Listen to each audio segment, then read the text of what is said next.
Welcome to my educational channel విద్యా ఉద్యోగ సమాచారానికి స్వాగతం. ముఖ్యంగా డిగ్రీ ఫైనల్ ఇయర్ విద్యార్థులు, డిగ్రీ కంప్లీట్ అయిన వారు ఎవరైతే మరి బీఎడ్ చేయాలనుకుంటున్నారో, భవిష్యత్తులో ఉపాధ్యాయ వృత్తిలో రాణించాలనుకునేటటువంటి విద్యార్థులు బీఎడ్ చేయడానికి అవకాశం ఉంది. దీన్నే మనం బ్యాచిలర్ ఆఫ్ ఎడ్యుకేషన్ అంటాం. 2 సంవత్సరాలు బీఈడి మీరు టీచర్ ట్రైనింగ్ కంప్లీట్ చేసిన తర్వాత రాష్ట్ర ప్రభుత్వం, తెలంగాణ రాష్ట్ర ప్రభుత్వం నిర్వహించే డిఎస్సి రాయడానికి అర్హత లభిస్తుంది. అక్కడ మీరు 6th to 10th వరకు హై స్కూల్స్లో టీచర్గా పనిచేయడానికి ఒక ఎలిజిబిలిటీ అనేది రావడం అనేది జరుగుతుంది. మరి ఈ బీఎడ్ కోర్సులో ప్రవేశం పొందాలనుకుంటే మీరు రాయాల్సినటువంటి ఎంట్రన్సే ఎడ్సెట్ ఎంట్రన్స్. సో ఆ ఎడ్సెట్ ఎంట్రన్స్కి సంబంధించి డీటెయిల్స్ మనం డిస్కస్ చేద్దాం. 2024కి సంబంధించి ఈ నోటిఫికేషన్ అయితే మరి రిలీజ్ చేయడం జరిగింది రీసెంట్గా. మరి సిలబస్ ఏముంటుంది, ఈ ఎంట్రన్స్కి ఎవరు ఎలిజిబుల్, ఇవన్నీ కూడా ఈ వీడియోలో డిస్కస్ చేస్తాను. ఇలాంటి అప్డేటెడ్ ఇన్ఫర్మేషన్ కోసం ఈ ఛానల్ని సబ్స్క్రైబ్ చేయండి. వాట్సాప్ గ్రూప్స్, టెలిగ్రామ్ గ్రూప్స్ కూడా మీకు ప్రొవైడ్ చేయడం జరిగింది. జాయిన్ కండి, అప్డేట్స్ ఏమన్నా పంపిస్తాను. ఒకసారి మనం ఇక్కడ చూద్దాం ఇన్ఫర్మేషన్ బుక్లెట్కి సంబంధించి. ఇది మహాత్మా గాంధీ యూనివర్సిటీ నల్గొండ వారు కండక్ట్ చేస్తున్నారు ఎడ్సెట్ ఎంట్రన్స్ను, బీఈడి ప్రవేశాల కోసం నిర్వహించే టెస్ట్ను. దీంట్లో ముఖ్యంగా ఎలిజిబిలిటీ ఇక్కడ ఇచ్చాడు, ఎవరు అర్హులు అనేది ఇక్కడ ఇవ్వడం జరిగింది.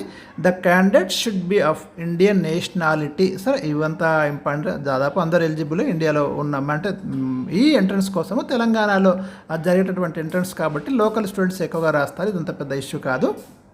Educational qualifications, candidates should have passed or appeared for qualifying examination in any bachelor degree, BA కావచ్చు, బీకామ్, బీఎస్సీ హోమ్ సైన్స్, ఏ డిగ్రీ అయినా, BBA or in the masters degree securing at least 50% aggregate marks అంటున్నాడు. ఇక్కడ minimum 50% మార్కులు ఉండాలి అనేది ఇక్కడ point. Bachelors in engineering or technology, BE కానీ బీటెక్ వాళ్ళు కూడా with 50% aggregate marks or any other qualification equivalent అనేది ఇక్కడ మెన్షన్ చేయడం జరిగింది. For candidates belonging to the reserved category SC, ST, BC and other reserved categories should have secured 40% marks in the qualifying examinations. వీళ్ళ కాకుండా మిగతా వాళ్ళకి 50% అయితే అడుగుతున్నాడు. The candidates who are appearing for the final year degree examination shall also eligible to appear for TS EdSET 2024. అంటే degree final ఇయర్లో ఉన్నటువంటి వారు, 6th సెమిస్టర్లో ఉన్నటువంటి వారు కూడా ఈ ఎడ్సెట్కి అయితే అప్లై చేసుకోవచ్చు. అది ఆ ఫ్లెక్సిబిలిటీ అయితే ఇవ్వడం అనేది జరిగింది. సో నెక్స్ట్ మనం ఒకసారి candidates masters degree without having under graduate study are not eligibles for admission అన్నాడు. అంటే మీకు డిగ్రీ లేకుండా పీజీ ఉంటే తీసుకోమని చెప్తున్నాడు. కంపల్సరీ యూజీ అనేది కంపల్సరీ అనేది ఇక్కడ చెప్పడం అనేది జరుగుతుంది. అండర్ గ్రాడ్యుయేట్ స్టడీ కంపల్సరీ అంటున్నాడు. Age limit, the candidate should have completed the age of 19 years as on 1st July of the year in which notification is issued. అంటే 2024 July 1st నాటికి 19 years ఇక్కడ complete అయి ఉండాలి. The candidate should have completed the age of 19 years as on 1st July of the year in which notification is issued. there shall be no maximum age limit అయితే లేదు, minimum 19 years అయితే complete అయి ఉండాలి అని చెప్తున్నారు ఇక్కడ July 1st 2024 నాటికి. Other instructions, candidates need not upload xerox copies of any certificates. ఏం అప్లోడ్ చేయాల్సినటువంటి అవసరం అయితే లేదని క్లియర్గా చెప్తున్నాడు. ఎప్పుడు ఇవ్వాలి మీరు? Submit original certificates whenever asked.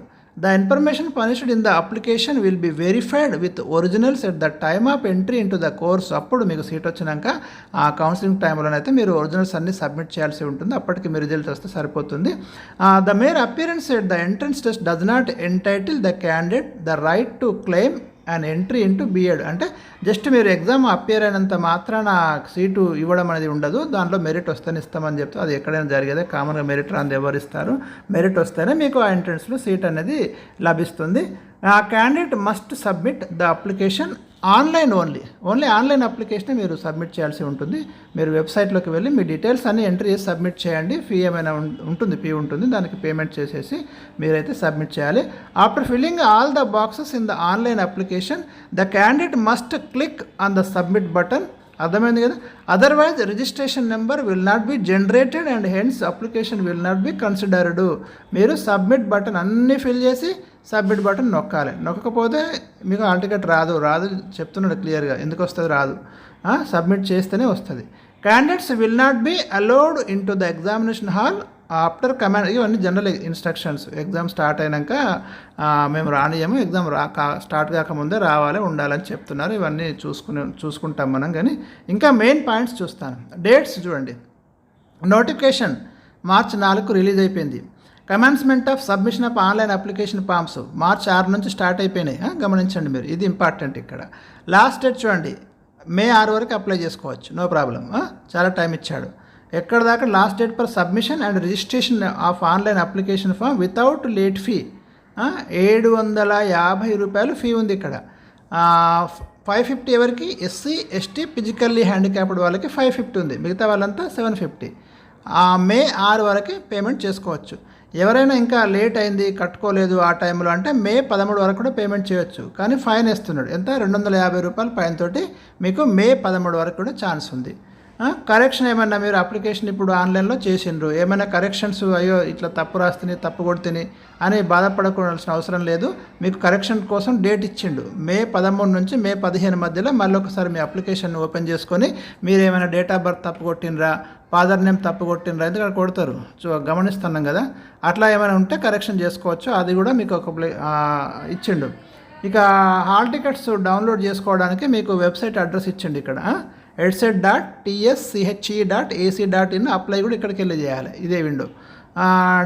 Date of TS EdCET 2024 examination through computer based exam పెడతాడు. మాన్యువల్ కాదని చెప్తున్నాడు క్లియర్గా. ఎగ్జామ్ డేట్ కూడా అనౌన్స్ చేసిండు మీకు. 23 మే థర్స్డే రోజు ఎగ్జామ్ అయితే ఉంది. రెడీగా ఉండండి. మరి ఫస్ట్ సెషన్ సెకండ్ సెషన్ ఉన్నాయి. మీకు క్లియర్గా హాల్ టికెట్లో వస్తుంది ఎప్పుడు అనేది. దానికి మీరు అటెండ్ అయితే సరిపోతుంది. ఇంకొకసారి మరి సిలబస్ చూద్దామా. ఎడ్యుకేషన్ క్వాలిఫికేషన్స్ ఇవన్నీ ఇప్పటిదాకా చెప్పిన, నో ప్రాబ్లం, ఇదంతా ఏమి ఇబ్బందికరమైనది కాదు. The common entrance test will be objective type, ఇది కూడా చెప్పిన.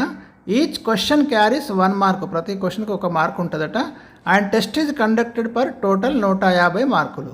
150 మార్కులకైతే టెస్ట్ కండక్ట్ చేస్తామని క్లియర్గా చెప్తున్నాడు. 150 మార్క్స్. ఇక్కడ చూడండి, subject or content up to 10th class వరకు మీరు చూసుకోవాలి. Telangana state curriculum mathematics, science, social studies వీటికి 60 మార్కులు ఉన్నాయండి. 60 మార్క్స్ ఉన్నాయి. అప్ టు 10th క్లాస్ వరకు చదవండి. ఇవి హై స్కూల్ టెక్స్ట్ బుక్స్ ఉంటాయి కదా, అవి చదవండి. మ్యాథ్స్, సైన్స్, సోషల్ అందరిగా ఎవరు ఎడ్సెట్ రాయాలనుకున్నా మీ బ్యాక్గ్రౌండ్ ఏదన్నా ఉండనివ్వండి, ఇవే ప్రిపేర్ కావాలి. 60 మార్కులకు ఇవే ఉన్నాయి మీకు. 3 సబ్జెక్టులు మెయిన్గా. మ్యాథ్స్ నుంచి 20 క్వశ్చన్లు వస్తాయి, సైన్స్ నుంచి 20, సోషల్ స్టడీస్ నుంచి 20. ఇక్కడ 60 అయిపోయినాయి. 60 అయిపోయిన తర్వాత టీచింగ్ అప్టిట్యూడ్ నుంచి 20 క్వశ్చన్లు వస్తాయి.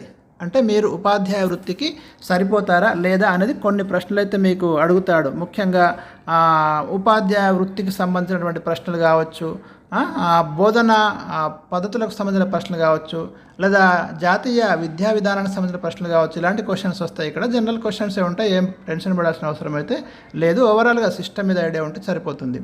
ఇక జనరల్ ఇంగ్లీష్ ఉంది కదా, 20 ప్రశ్నలు ఉన్నాయి ఇంగ్లీష్కి. General knowledge and educational issues, ఇక్కడ జీకే కొంచెం చదువుకోవాలి మీరు. కరెంట్ అఫైర్స్, స్టాక్ జీకే, వీటి నుంచి 30 క్వశ్చన్స్ ఉన్నాయి. మీరు గమనించండి, వెయిటేజ్ చాలా ఉంది. 30 క్వశ్చన్స్, 30 మార్క్స్ ఉన్నాయి. ఇక కంప్యూటర్ అవేర్నెస్ నుంచి 20 ప్రశ్నలు పెట్టిండు. అంటే బేసిక్ కంప్యూటర్ నాలెడ్జ్ ఉంటే సరిపోతుంది మీకు. ఇప్పుడు మీకు సెర్చ్ ఇంజిన్ అంటే ఏంటిది, మెయిల్ అంటే ఏంటిది, తర్వాత కంప్యూటర్లో వాడే టెక్నికల్ వర్డ్స్ ఉంటాయి కదా, వాటి మీద క్వశ్చన్స్ అయితే వస్తాయి. హ్యాకింగ్ అంటే ఏంటిది, వైరస్ అంటే ఏంటిది, ఇలాంటి కంప్యూటర్ సిపియుకి సంబంధించి కానివ్వండి, తర్వాత హార్డ్వేర్, సాఫ్ట్వేర్, ఇట్లాంటి వాటికి సంబంధించి క్వశ్చన్స్ అయితే ఉంటాయి. 20 క్వశ్చన్స్, 20 మార్క్స్. ఎన్నైనా మొత్తం 150 ప్రశ్నలు ఉంటాయి, 150 మార్క్స్ ఉంటాయి. అదే అక్కడ మీకు ఇవ్వడం జరిగింది. Eligibility criteria to choose methodology, అంటే మీరు మెథడాలజీ చూసుకోవడానికి, అంటే ఎలెక్ట్ చేసుకోవడానికి ఎలిజిబిలిటీ ఏంటిది. మీరు మ్యాథ్స్ మెథడ్ పెట్టుకోవాలనుకుంటే candidate with BA or BSc with mathematics, అంటే మీరు బీఎడ్కి సెలెక్ట్ అయిన తర్వాత మెథడ్ తీసుకోవాల్సి ఉంటుంది. అయితే అప్లై చేసేటప్పుడు అక్కడ మెథడ్ అడుగుతాడు, ఏ మెథడ్ పెట్టుకుంటారని. జనరల్గా అయితే ఎంపీసీ వాళ్ళు మ్యాథ్స్ అయినా పెట్టుకోవచ్చు, ఫిజికల్ సైన్స్ మెథడాలజీ పెట్టుకోవచ్చు. బైపీసీ వాళ్ళు బయాలజికల్ మెథడాలజీ పెట్టుకోవచ్చు. లాంగ్వేజ్ కూడా పెట్టుకోవాల్సి ఉంటుంది, ఇంగ్లీష్ ఆర్ తెలుగు లేదంటే హిందీ. అట్లా మీరు ఏదైనా లాంగ్వేజ్ మెథడ్ పెట్టుకోవచ్చు, సబ్జెక్ట్ మెథడ్స్ రెండు కూడా పెట్టుకోవచ్చు. ఇట్లా అవకాశాలు అయితే ఉంటాయి. మీరు ఫిజికల్ సైన్స్ మెథడ్ పెట్టుకోవాలనుకుంటే ఎవరు అర్హులు అనేది ఇక్కడ ఇచ్చిండు, జాగ్రత్త చదువుకోండి. బయాలజికల్ సైన్స్ మెథడ్ పెట్టుకోవాలనుకుంటే BZC background, BSc or BSc home science who have studied botany or zoology or allied subjects under part 2 group subject and BCA students with biological science background ఉండాలి అంటున్నాడు. సోషల్ సైన్స్ పెట్టుకోవాలనుకుంటే all candidates with BA with social science subject ఉంటే మీరు social పెట్టుకోవచ్చు. English the candidates with BA in special English ఉన్నప్పుడు or English literature ఉన్నప్పుడు లేదా MA English ఉన్నప్పుడు మీరు ఇంగ్లీష్ మెథడ్ పెట్టుకోవడానికి అవకాశం ఇచ్చారు. ఓరియంటల్ లాంగ్వేజెస్ వాళ్ళకు కూడా ఏవే ఉండాలో ఇక్కడ ఇవ్వడం జరిగింది, దాని ప్రకారమే పెట్టుకోవాలి. మీడియం ఆఫ్ ఎంట్రన్స్ టెస్ట్ మీకు ఇంగ్లీష్ తెలుగులో వస్తుంది, ఇంగ్లీష్ ఉర్దూలో కూడా క్వశ్చన్ పేపర్ వస్తుంది, అదంతా పెద్ద ఇబ్బంది అయితే కాదు. మినిమం క్వాలిఫైయింగ్ మార్క్స్ పెట్టిండు in the entrance test for all candidates, SC ST కాకుండా 25% ఆఫ్ ద అగ్రిగేట్ మార్క్స్ అనేవి, అంటే సుమారుగా 38 మార్కులు క్వాలిఫైడ్ మార్క్స్ రావాలి ఎస్సీ ఎస్టీ కాకుండా మిగతా వాళ్ళకి. There shall be no minimum qualifying marks for the candidates belonging to the category of scheduled caste, scheduled tribes. ఒక ఎస్సీ ఎస్టీకి మాత్రము మినిమం క్వాలిఫైయింగ్ మార్క్స్ అంటే ఏం లేవు, మిగతా వాళ్ళకి 38 మార్క్స్ రావాలి.